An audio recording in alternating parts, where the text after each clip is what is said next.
Hello folks, welcome to my channel. This video is a short conversation with Professor Rosa Abraham, wherein we discussed rising unemployment among women, how to mitigate the same, and how women can negotiate themselves in a better way in the job market. So here we go.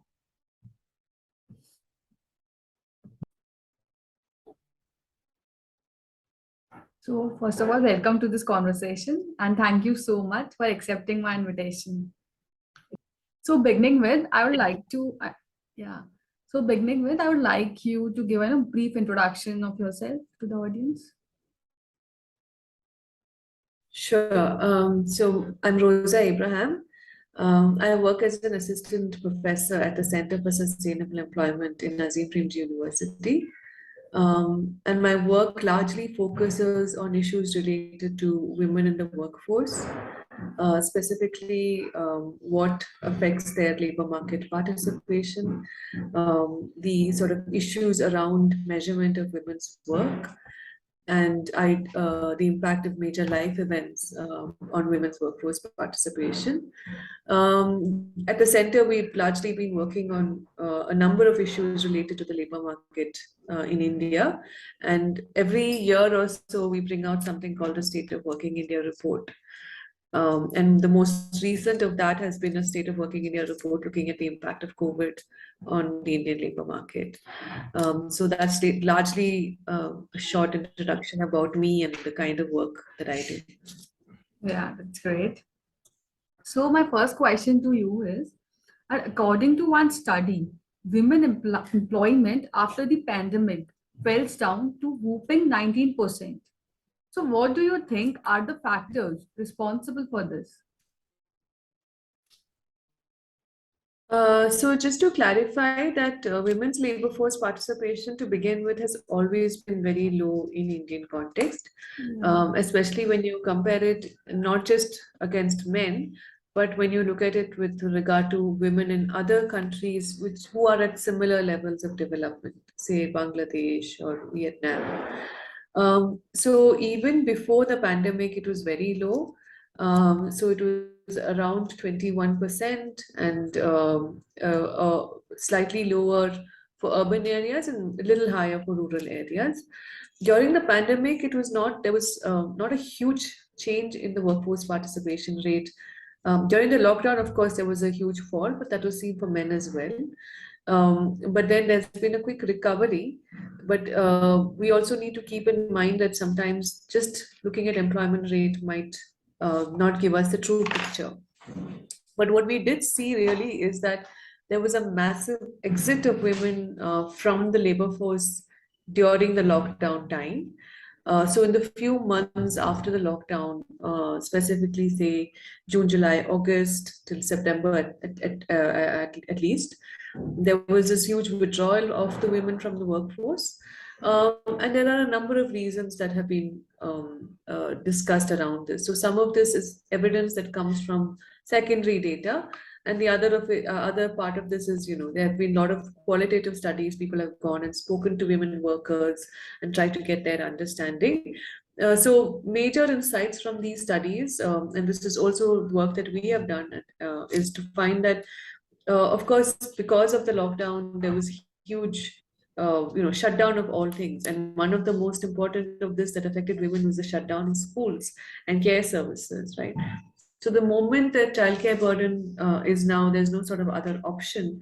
Women were forced to stay at home. So unlike men who, after lockdown restrictions were eased, were able to go back into some kind of employment, women did not have that option. The other thing, of course, is that the lack of mobility that women face again, right? So these are things that can disproportionately affect women and not men. So when transport facilities are not available, it's often very difficult for women to kind of negotiate the labor market. Another reason that has been put forward is basically the kind of activities that were affected because of this pandemic and the lockdown are industries and sectors that women are predominantly active in. So it is things like schooling and health that really took a blow. So health outside of sort of immediate care and emergency response services for the pandemic, other care services were severely disrupted, right? So that also led to a huge displacement of women. And because women were disproportionately occupied in these kinds of activities, it was also natural that they also bear most of the brunt of that job loss. And finally, of course, it's also, I mean, there was also this huge economic contraction. So the number of jobs in the economy that were available itself shrank. And there's enough evidence globally as well to show that the moment where jobs are in short supply, it's always men who will get preference in getting those jobs, and women will get rationed out of the labor market. So that was also something that we observed. So all of these forces together, alongside with several other factors, kind of exacerbated the impacts on women. And so they were already a very low share in the labor market. They fell even further during the lockdown. Yeah. So my another question to you is that you mentioned in one of your interview the word distress-led employment. So can you put like more light on it? Can you explain it in detail? What is it? Yeah, so this also comes back to the point that I raised earlier, which is to say that sometimes employment on its own may not be a good thing, and employment as an indicator of some improvement in welfare may not necessarily be the direction in which it works. And the reason I say this is because in a country like India, where there is sort of extreme poverty and social security support in the case of in the form of unemployment benefits or any other kind of allowances are non-existent. So in such a context, what happens is that people are forced to be employed, so they kind of engage in extremely precarious, very low paid informal work. So the statement that is made very often is to say that unemployment is a luxury in a country like India. So sometimes people are just having to remain employed to get whatever little money that they can make from these various informal marginal activities that they engage in. So now, when I come to the question of distress-led employment, one thing that we said, and this is where I qualified the statement that it was just not that women's employment rate fell and didn't recover. It actually came back. So a few months after the lockdown, by the end of the year, by the end of 2020, we found that women's employment rate was more or less back to normal. There was slight difference between the pre-pandemic level. So according to CMI, this was the employment rate for women is 9%. It's very low. Our CMI is a private data collection agency, which also tracks workers over a long period of time. The other major source is the PLFS, which is the government's periodic labor force survey conducted by the government of India. But that also showed that not only was there a sort of there was actually a slight increase in women's employment rate. So what this says, when you look at these dynamics of who are these women who are entering, what we found was that when women were coming back, or at least the employment rate was going back up, most of these women were coming back as casual wage workers. So what is casual wage work? So imagine you're a construction worker or just some kind of worker who works in a very temporary basis and gets is usually paid on a daily wage basis. Their wages are constantly renegotiated, and it's always kept at very low levels, right? That's your casual daily wage worker. So women were entering more as casual daily wage workers, which is sometimes the most precarious and the not, and it's definitely the least paid of employment activities. So this is what is meant by distress-led entry, that households at that time had suffered huge income losses. Often the main earning member of the household may have lost their employment. So for many women, it was not an option that they could stay unemployed. They have to come back and find jobs just to sustain their households. And that is what we find, that when many of the women who were coming back and kind of restoring the employment rate, most of these women were coming back not in sort of salaried work or not even in kind of self-employment, because sometimes self-employment is actually also a little better paid than casual wage work. But women were actually coming back as casual wage workers. And this is not a phenomenon that is new in the Indian context. So even during 2004-5, There was also a huge increase in women's, not a huge, there was a substantial increase in women's workforce participation rate at that time. But when you go back and look at who are these women and where are they coming from, actually it is the women who are entering into agriculture, and they are entering as unpaid family workers, which is to say that they just help in the family farm or they help in the family business. So it was not that they were suddenly becoming entrepreneurs or they were getting, they were becoming professionals. Rather, there was a massive entry of women into these kinds of very low paid work, even at that time as well. And when you connect it to the fact that that year was also a drought year, you understand that then it is possibly the distress caused by the drought that led women to enter. Right. So this is a very similar thing that we saw in the pandemic, that it was women who were entering as casual wage workers. It was also women from marginalized communities. So it was women from scheduled castes and scheduled tribes that were more likely to enter the workforce post the pandemic. So highly paid, highly educated women in that sense were not coming back to work. So this is the sort of indicator that this is probably not healthy on its own to say that, well, employment rates for women are back up. But because really behind that driving back of the employment rate is a distress-led entry of women having to force to be participating in work that is very low paid, and maybe she would not have done that kind of work earlier, but is now forced to, so as to make ends meet for her family. Okay. So my next question to you is that today's gig economy is expanding very rapidly. Like freelancing is a new term, which is very, people do freelancing a lot and it gives them an opportunity to work from home at their own flexible options. And especially women are finding it very much appealing since they are more inclined towards work from home opportunity. But if you look at the other side, then do you think that growth prospects are much higher when you actually go to the office, meet people, your bosses in person, and work basically in your workplace rather than working from home all alone? So what do you think regarding that? Yeah, I think there are two sides to this, and you rightly pointed out the two sides. And what I can do is kind of comment on some of the evidence on either of these two sides. So, of course, gig economy has emerged. There's all of these new kinds of opportunities that's opened up for men and women. But it is also the case that sometimes these kind of opportunities are probably not the um, most amenable for in terms of their pay and job security, right? So my take on this is that while this opening up of the gig economy and freelancing has enabled opportunities tremendously, that opportunities in itself is for certain kinds of women. So it is for women who have some level of education, who have certain kinds of assets at their home or capacities, right? So the moment you want to participate in the gig economy, you need access to an internet, you need access to a computer or a laptop, and you also need the luxury of the space to kind of take part in these kind of work, right?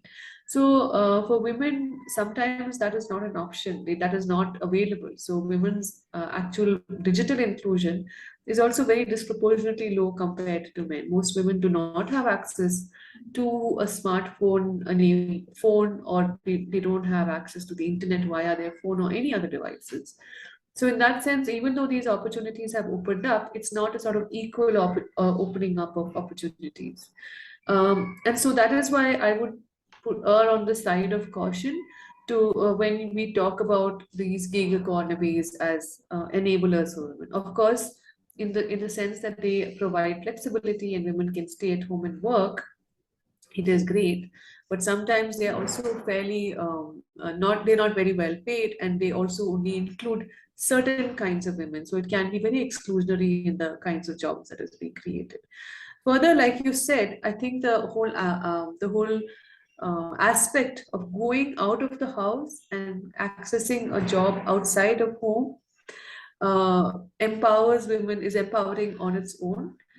The fact that she has the option to negotiate that. Secondly, building networks, like you said, at work, and building a community of other workers, women or male workers, is also extremely empowering and supportive for women. So the moment you can kind of chart out a path for women's job creation only through these kind of gig economy avenues, you also kind of limit her horizons and other kinds of aspects, including empowerment, building networks, and building social capital. So I do think that there is these aspects to keep in mind as well.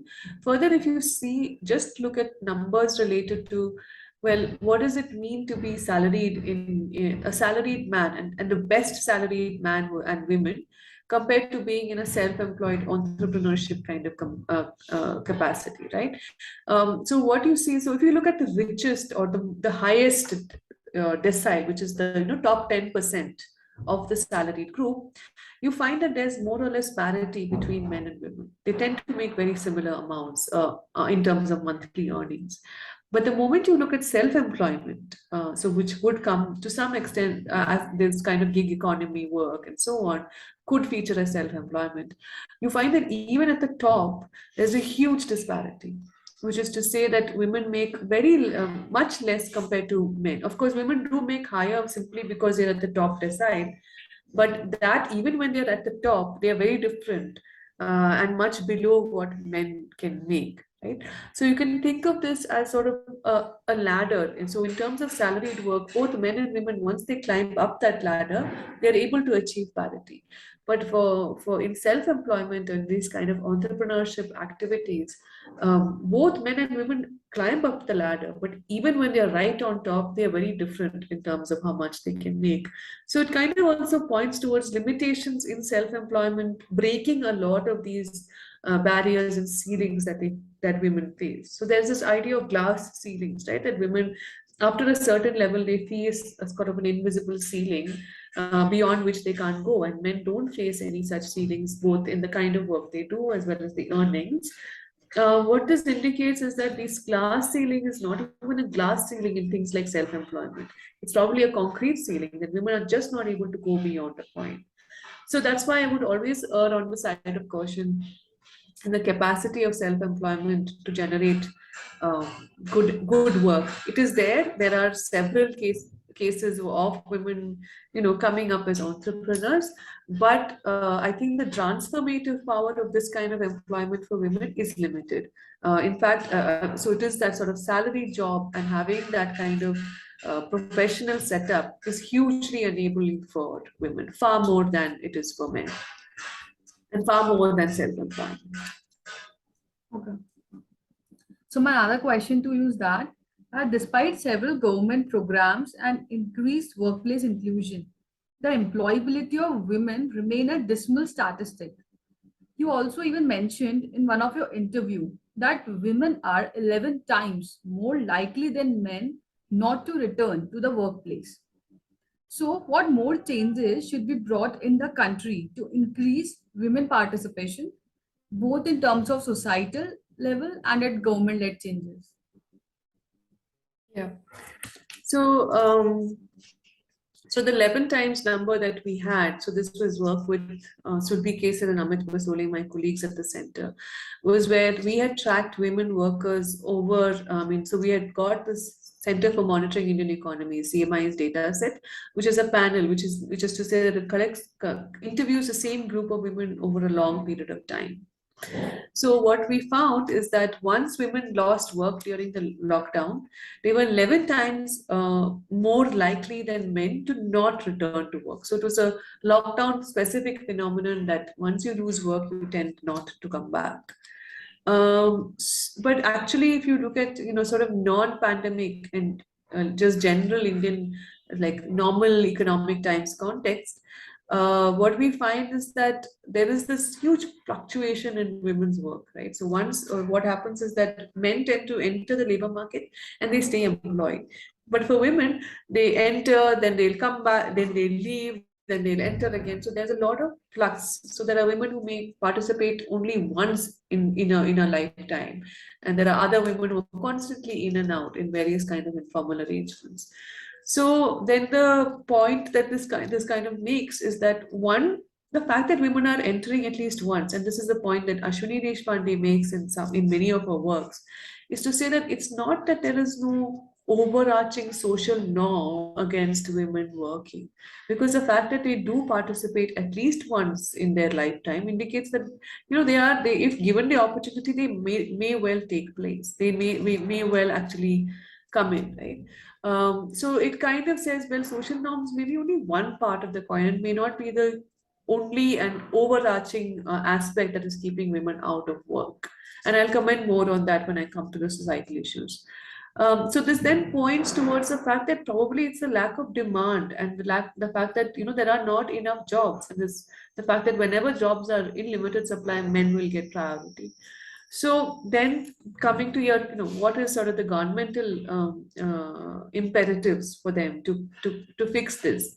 Um, so one is that you need good wage work and salaried work to be created. And when that is created, there has to be priority for women to get employed in that. So some of this comes in the form of, say, a wage subsidy, right? So wage subsidy would mean that the government pays a certain percentage of the employer's contribution to their PF, and they do this only if the individuals are women, right? Now, some of these things have to be thought through, so these are just sort of initial ideas out there. The other thing is your vacancies in public services. Again, this is talking from the government level. There are a lot of jobs that are unfilled and unfilled posts at the government level. And these are again salaried work, which is also, they're not sort of, there is prestige attached to it. And especially for women, it's a safer kind of job to access in terms of getting permission and so on from their family. So this too is something that can be done at the central or even state level, filling up existing vacancies in many of the posts, and especially in education and health. And the other thing is then, this kind of links with the societal question is, even though, of course, there is no sort of overarching social norm in play, women are burdened by childcare and domestic work responsibilities. So one of this is then to provide enabling environment, which includes your childcare and creche support systems. So, for example, currently Anganwadi is shut by midday. There's no sort of childcare service beyond that. But extending that and augmenting it to include that, it can be a safe place for children to be left while women go and work. That is also an option. So, providing that kind of enabling environment.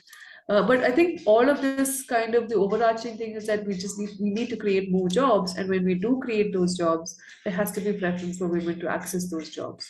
Finally, the sort of one point I make on the societal aspect is that um, I think it is also sort of the conversation needs to move beyond from saying what is it that women should do, but rather what is it that men and society should do to enable women to participate. So there is this sort of very disproportionate burden of work that women take up in terms of domestic work. And the answer to fix that is that men need to take up more responsibility at work. So often the conversation is that how do women train themselves, what are the skills that they should get, how do they kind of push themselves and nudge their way into the labor market, and forcefully, not forcefully, but what are the ways that they can negotiate. But I do think that it needs to shift, that the attention needs to shift from trying to push women into these situations, but rather what are those burdens and structural constraints that are there, part of which is the fact that men do not participate in care work, and men and extended family perpetuate the norm that women need to be at home and taking care of the kids. And I think that needs to be addressed at a societal level. Yeah. So you mentioned that women are largely in distress-led employment, like they're getting into family professions, they're largely unpaid or low paying. So apart from societal and government-led changes, which we discussed, how women can themselves, make them more employable, what efforts or what action they themselves can take to negotiate well in the labor market and to get that high-paying jobs. Because we know that women are very better leaders than men. If given the top leadership position, they can create a much larger. So how women can themselves, create their own space in the male-dominated society? Um, so, I mean, I think my sort of take on this remains that it's less about what women should do. I think women are going over and beyond what they should be doing to get a job. And not only to get a job, that once they secure that job, getting their promotions, getting paid what is equal pay for the equal work that they do. Women are fighting and demanding and raising their voices against the kind of discrimination that they face in the labor market to a large extent. Not just women, especially women from marginalized communities. So you see the huge strike that Anganwadi workers in Delhi took part in and organized, and you have strikes organized by gig economy workers like the urban workers, right? So women are doing plenty to demand their rights and also to access the labor market. They are going out there and getting educated. So women's enrollment rates as well as remaining in higher education has increased steadily over the years. And a lot of this also is coming from parental backing as well as government support. So I do think that in that sense, it is women are doing over and above what needs to be done.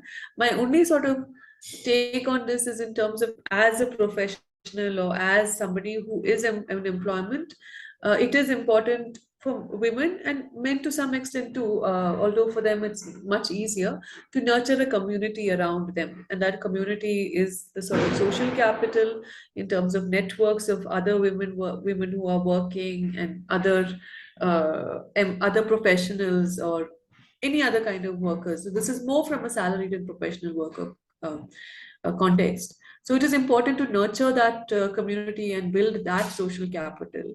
And I think it is important for sort of women to uplift and hold other women. So as a woman in a position of power, I do feel like there are huge opportunities to create further bridges and pathways for other women to also reach there. So I think there is a sort of a responsibility at that level.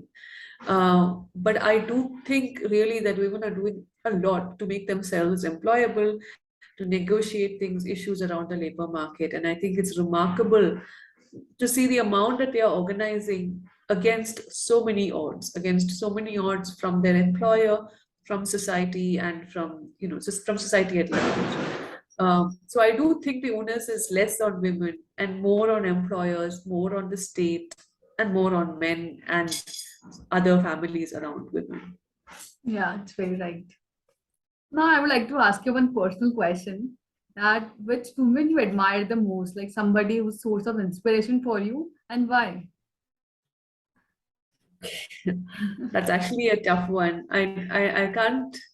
I mean, so I don't. I think in terms of a famous personality and so on, I try not to have that one person. Um, I do read a lot of women authors, but the reason I stay away from this adulation is simply because I've often met with these people that you admire and then you're sorely disappointed by their personalities. So Okay. I would also just rather just speak from people that I know and interacted with and who I hold highly in regard, who are not for famous personalities and who really inspire me. So one of this is my professor at Madras School of Economics. Her name is Brinda Vishwanathan. So she taught me a lot of the economics that I know now, including econometrics. She continues to be a huge support system in my life and in my academic choices. And that's somebody I really admire. And I hope to be that person for other junior colleagues in the industry as I progress in my career.